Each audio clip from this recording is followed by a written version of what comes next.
a ir a otro tema porque Extranjería tomó medidas para evitar aglomeraciones y largas filas, todo esto en medio de la emergencia sanitaria en nuestro país.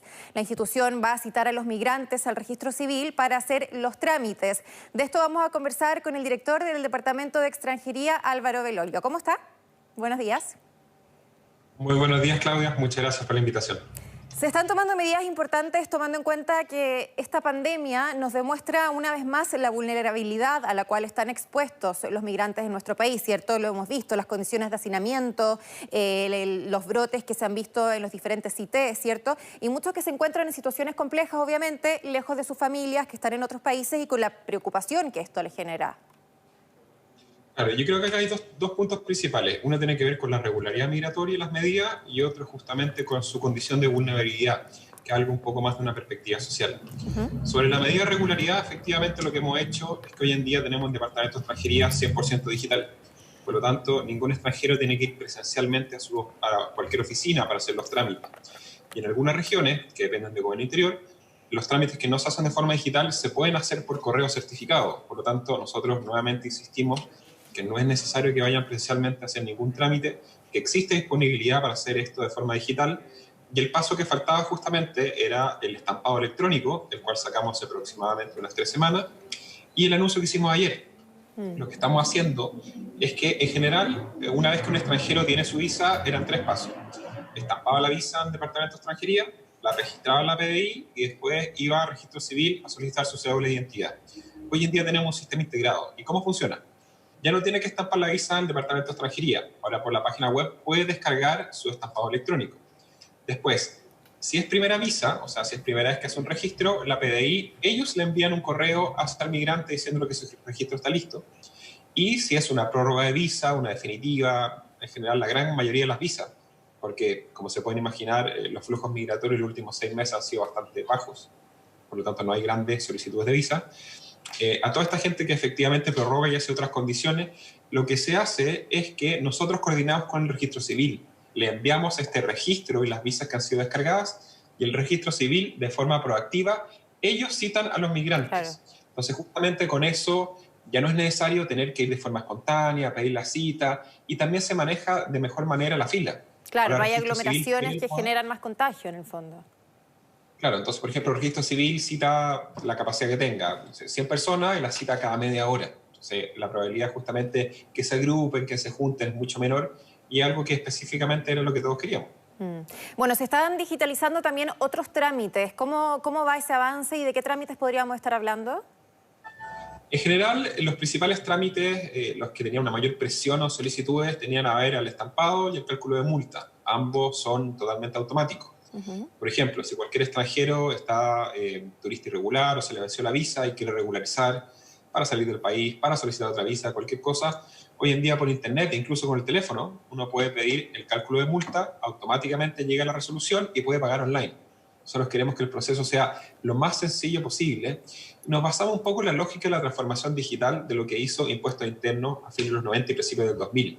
Esa lógica de poner todo al servicio del migrante, al servicio del usuario, para nosotros es fundamental. También esta semana estamos digitalizando las prórrogas, las visas también de niños, el caso Sename, que no son muchas, pero tienen alto impacto social, y también las reconsideraciones de visa. Nosotros queremos justamente que todos los trámites migratorios sean 100% digital, porque hoy en día realmente no hay una gran necesidad de hacer trámites presenciales. Existe la capacidad y la tecnología y la disposición de trabajar interoperando con distintas instituciones y que el migrante pueda hacer todo desde su casa. Para el apoyo a personas que tienen dudas, que tienen más dificultades, tenemos un canal de ayuda, y también Chile Atiende funciona como un rol fundamental. Me imagino que dentro de este panorama usted ve como una de las prioridades aprobar el proyecto de ley de migraciones, ¿cierto? Actualizarlo desde el 75, y se presume que después de esta pandemia, no sabemos cuánto va a durar, pero que una vez que vuelva esta, entre comillas, su nueva normalidad de a poco, se produzca un flujo migratorio importante en nuestro país, como el del 2018, pensando en que, independiente del contexto económico que estamos viviendo, que es muy complejo, podríamos ser el país que resulte mejor parado dentro de la región. Claro, hay varios puntos, estoy totalmente de acuerdo en lo que has comentado. Uno, efectivamente, las estimaciones del Fondo Monetario Internacional dicen que Chile, junto con Perú, Chile un poquito más, va a ser los países con mayor recuperación económica, y eso en general genera una presión migratoria importante. Lo otro, Colombia está completamente desbordado con la migración actual. Ya van cerca de 2 millones de ciudadanos venezolanos los cuales han llegado a ese país. Y también viendo que Argentina tiene un riesgo de caer en default impresionante, por lo tanto la crisis económica en Argentina va a ser muy fuerte y Brasil siempre tiene algunos riesgos geopolíticos. Por lo tanto, Chile, a pesar del desempleo, a pesar de todas las dificultades, se sigue posicionando como un país muy atractivo para la migración. Y la ley justamente trata de apoyar un poco en eso. ¿Y cómo apoya? En dos formas principales. Uno, crea el Servicio Nacional de Migraciones, por lo tanto se homologan todos los trámites a nivel nacional. Hoy en día la institucionalidad es media rara porque el Departamento de Extranjería se hace cargo de los migrantes en la práctica de la Gobernación de Santiago, junto con la definitiva, y las otras dependen del gobierno interior de cada uno de los gobernadores. Entonces, si bien trabajamos en conjunto, se podría mejorar mucho más. Y lo otro tiene que ver con la definición de política migratoria. La migración no es solo un tema de entrada y salida, un tema de regularidad, que si bien es extremadamente importante, desde mi perspectiva es la base. Pero después, ¿qué pasa con la perspectiva del migrante en mujer y equidad de género, en trabajo, en cultura, en salud, en educación? Y por eso se crea el Consejo de Política Migratoria, el cual propone el presidente y presenta al Congreso una política migratoria integral. De hecho, ya estamos trabajando los primeros borradores, esperando la aprobación de la ley, y fue un trabajo con 37 subsecretarías, que no fue fácil, porque algunas tienen miradas súper distintas, pero es súper relevante entender que la migración no solo es entrada y salida, y una vez que el migrante está acá, y la ley lo plantea que él llegue con visa y RUT desde el día 1, sincerando las razones por las cuales viene al país, una vez que está acá, puede integrarse y desarrollar sus capacidades en igualdad de condiciones que el resto de los chilenos. Claro, igualdad de derechos y deberes se plantea.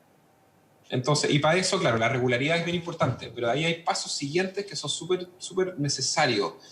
La idea es generar buenos ambientes de cohesión, la idea justamente es facilitar la integración, pero por ejemplo hay temas que son súper interesantes. ¿Cómo incentivar el desarrollo regional a través de la migración?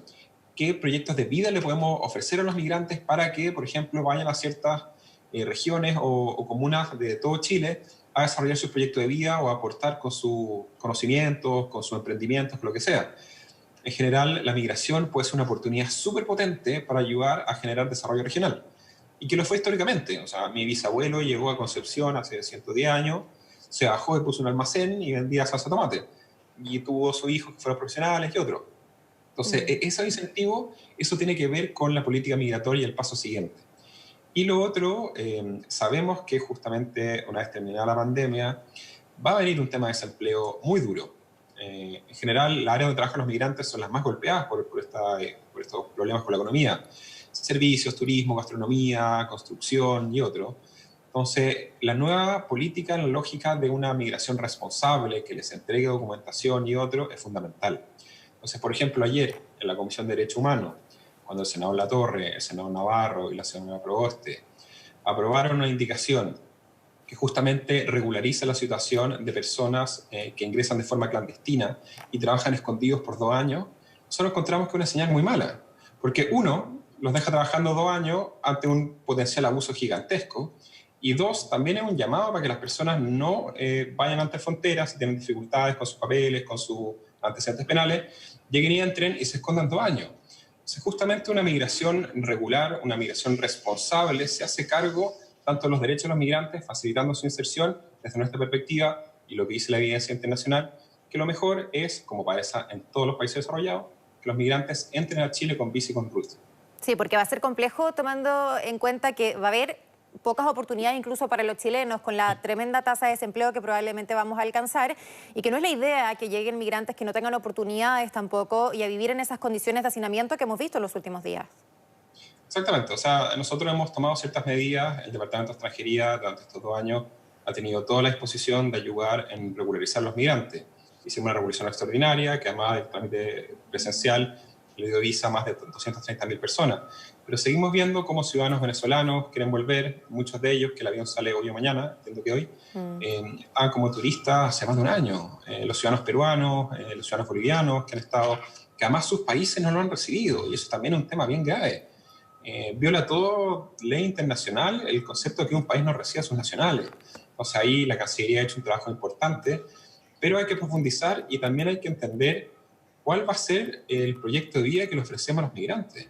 Si es la lógica lo que tuvimos hace algunos años, donde llegaban cientos de miles de ciudadanos haitianos, muchos de ellos engañados, vendiendo obleas bañadas en chocolate en la esquina, o efectivamente nosotros avanzamos hacia una propuesta donde ellos puedan venir con su cédula de identidad, con su visa, ofreciéndoles o visibilizando proyectos no solo en Santiago, sino también regionales, donde se puede justamente desarrollar sus proyectos de vida. Perfecto. Álvaro, muchas gracias por este contacto. Es un tema clave, sin duda, por estos días, tomando en cuenta además que el gobierno está pidiendo que se acelere la tramitación de esta ley.